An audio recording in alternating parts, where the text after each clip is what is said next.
overview for creating and running an agile project in JIRA.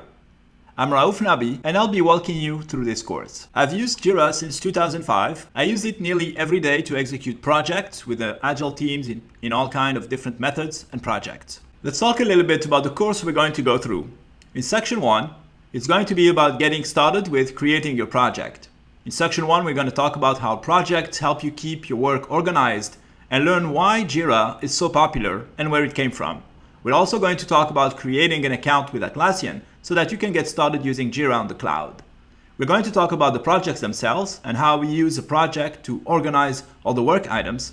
We're also going to talk about screens, workflows, and permissions, which allow you to customize your project, and the views and the notifications and permissions that go along with it. In section 2, we're going to talk about all those work items, right? We're going to talk about the difference between epics, stories, bugs, and tasks, learning what the different types of issues are and why you would use each one. We're going to talk about the attributes for those issues, learning what these different work items attributes are, how to customize them to fit your needs. We're also going to talk about managing items in the work, in the backlog. So all the stuff's going to be in the backlog in JIRA. And we're going to talk about how to define it, prioritize it, and refine it.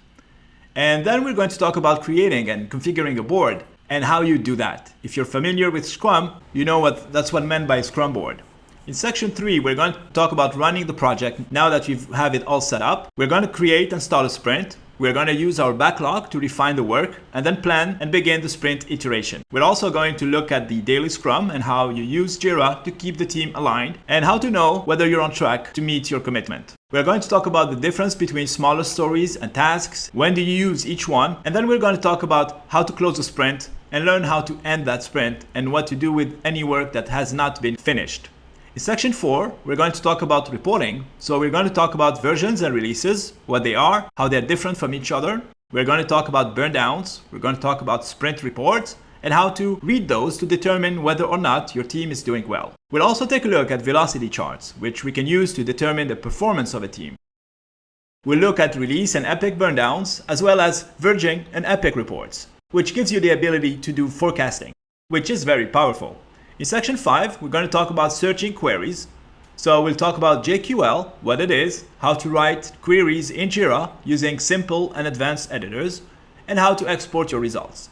We'll talk about savings and managing filters, and then executing bulk changes, and then how to use those filters to create new boards. And that will give you new views on your work items in JIRA. And then lastly, in section 6, we're going to talk about dashboards and widgets. So what a dashboard is, how you would use it, the different things you can put on a dashboard, your different layouts you can have for it, then how to share it so that you can make sure that you're able to broadcast the results of the team and how things are going. So if you're ready to learn, I'm ready to show you. Let's get started.